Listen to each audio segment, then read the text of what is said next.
Hello everyone, welcome to this filming. I'm Sunday Oyewale. In this film, I'm going to show you how I was able to make this awesome project. This awesome project was made in a I have a project I've worked on. I've called an pattern already. This is a Oxford pattern in our pattern. Okay, it's a very complicated project to get out. After you get your outer layer, it's important to get your inner layer that you're lining. So, and there's two-way method which you can get it. If you have this kind of machines, there's a different way you can go about it. And if you don't have a machine at all, I'm going to be showing you another simple way to do it. That is what I'm going to be doing for. So come with me to see how I'll be doing these two awesome inner pattern of Oxford step by step. To start up with, this is the pattern. I will be using the pattern which I've already make out. Okay, so I decided to use this pattern to demonstrate how I achieve it. Mind you, the major thing that you can the two options that you can use in getting this out. You can definitely use your pattern, or you use the frame of the pattern. What is the frame of the pattern? The frame of the pattern is the initial drawing you did. Yes, the initial drawing you did. Okay, I got two because I did it in different sizes. Okay, this is the initial drawing I did. So this is the initial drawing. I can use the initial drawing. I can also use the generated full pattern. I would decide to use this generated full pattern out for you to understand it more better, for it to be a bit easier for you to understand, at least comprehensive to a point. That's why I'm using this. So to start with, I have to first arrange the project in a way that it's is on the frame. Okay, so this project should I want to draft this project out in two sections.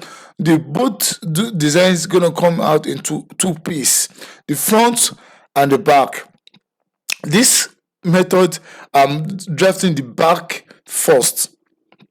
So I'm gonna start at the vamp line.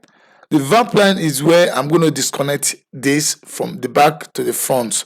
Okay, so after the vamp line, the point of this vamp point, I then get an extra addition of 1 to 0.5 centimeter to that. So I've taken the front back out of it. Now working with the back, trying to get this small back, connect it all around together and separate it from the front. It is very important for you to have a good idea of how you can separate your shoe inner.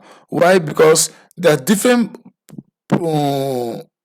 process to this, to you installing, not even generating your inner layer, but even installing it. There are different methods at which you can install it. So the method you decide to use is determined by the way at which you're able to cut your patterns out. So you can see, after I've been able to get the front, after the VAP line, I'm able to get it 0.8. I use 0.8 in this in allowance in there for a lapping allowance, and I also come to the back. At the point in my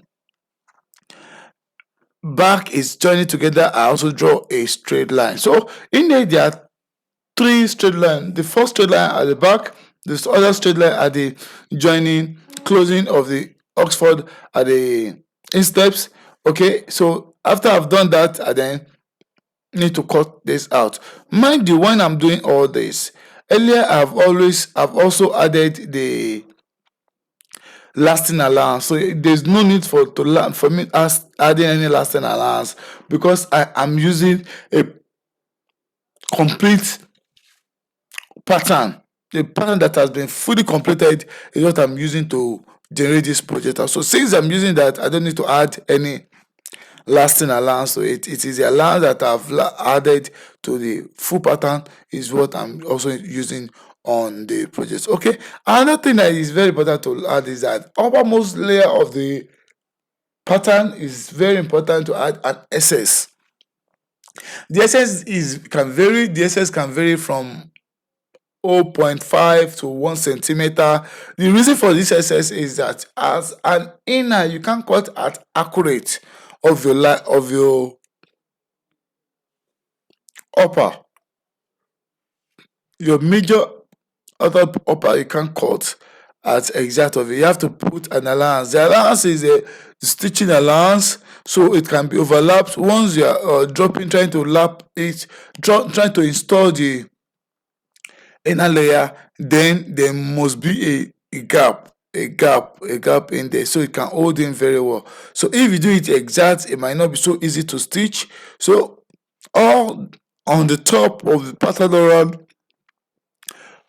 0.8 and a max of 1 centimeter has been added on it. So once it does that, at the back is when I twisted it out. So get this thing very serious. Check it out now.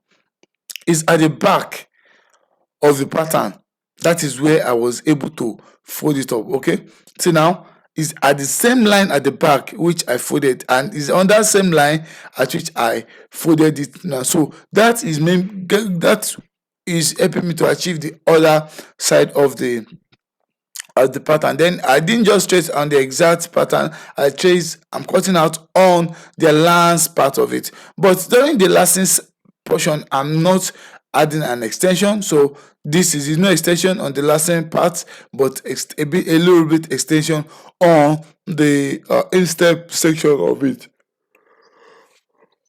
This is because so it can be more easier for anybody sewing to sew very well. At the back too, there's meant to be an indication that there's a curve at the back. So because we're trying to make an inner, doesn't mean that we have to eliminate the curve, because this curve will be affecting our project out if we didn't retain the curve, indicate the curve.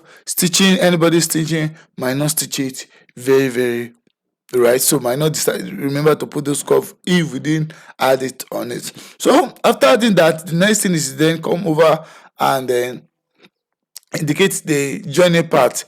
The back is going to be joining with the front, so this is the point at which I've added another 0.5 centimeters joining allowance, which is very important. And there's different way at which this will be joined. The front and the back will be joined together using this gap before it's being installed. Okay, see, now one thing you need to understand is that after I've been able to cut that out, now I lap it back. What I'm trying to achieve in here, I want to achieve the excellent format at which the pattern is. I don't want to bend, no want to forcefully stretch the leather. The way the leather is, that is how the best way you can achieve your inner layer. A very a good lapping inner layer. So after I've achieved the back, the next is to then come to achieve the front.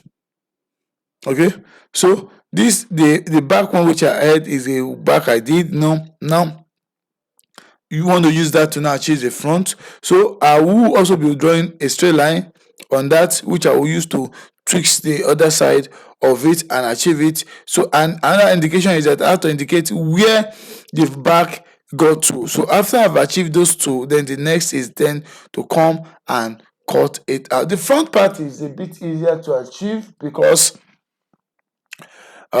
the major work is at the front. On this particular design, the major work is at the back of it. The front is an easy ride on it. You just need to calculate the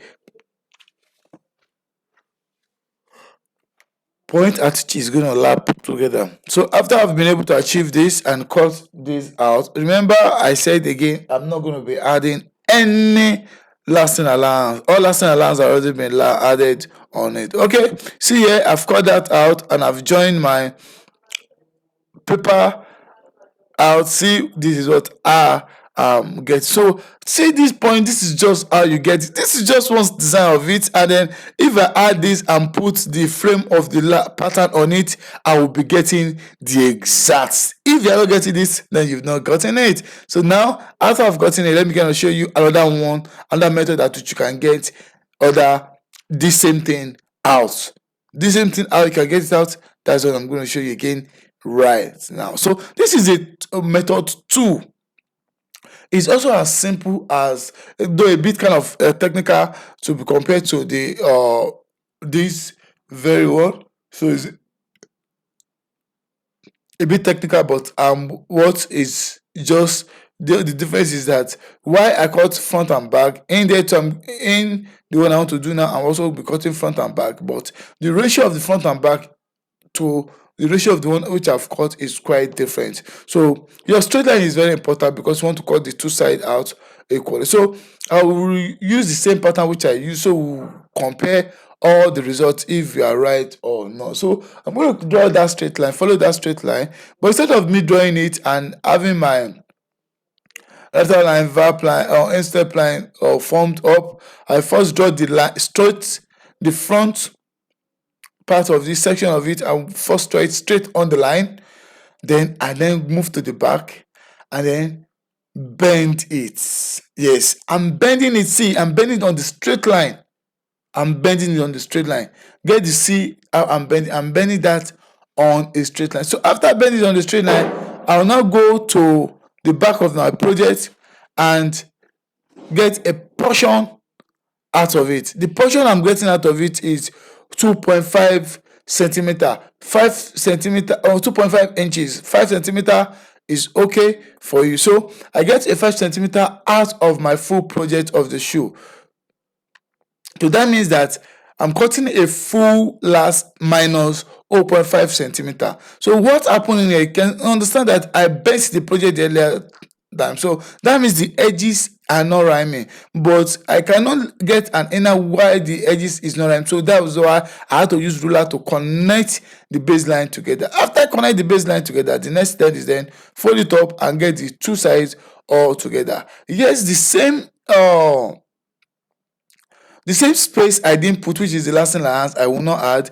But at the back, I will not add allowance. But at the top of this project, I need to add allowance, which is the stitching gap, which will make me to be able to stitch this project easily. I remain it, but marks I put it 1 centimeter around for it to be more easier for me to stitch. In the case there's a shift, so it will not really affect my project. So after I cut this out right now, the next thing I'm going to be doing is then use this particular, but you can see the front part of this one is larger than the front part of the other designs. Okay, see, now I've add the front, I've added the back. Can see the way it's now lapping on it.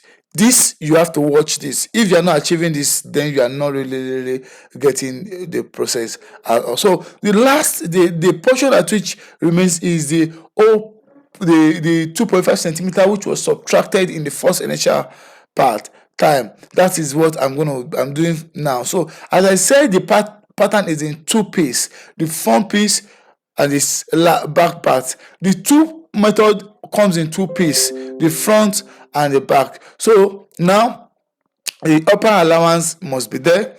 The one allowance that you need to add to this is the joining allowance need to be added to this, where the back and the front is going to be joined. You can notice that the first one, which is the first part, a joining allowance was not initiated in that one, but on the other, this smaller part of it, which is the 2.5 inch, then the joining allowance needs to be indicated. So I'm going to indicate the joining allowance right now. That is 0.5.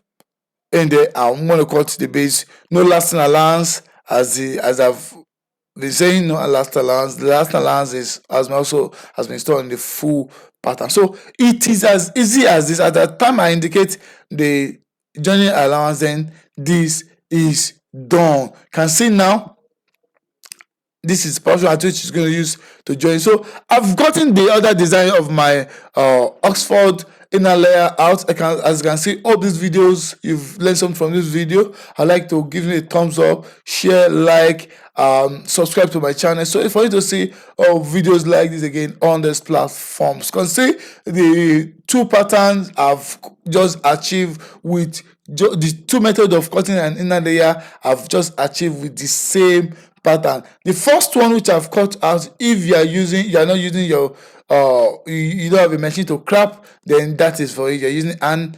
But if you have a machine that you can use to crap your inner layer and your layer, when you're done, then you can use the second design. I'm Sunday Valley. Look forward to having my subsequent upload. Bye for now.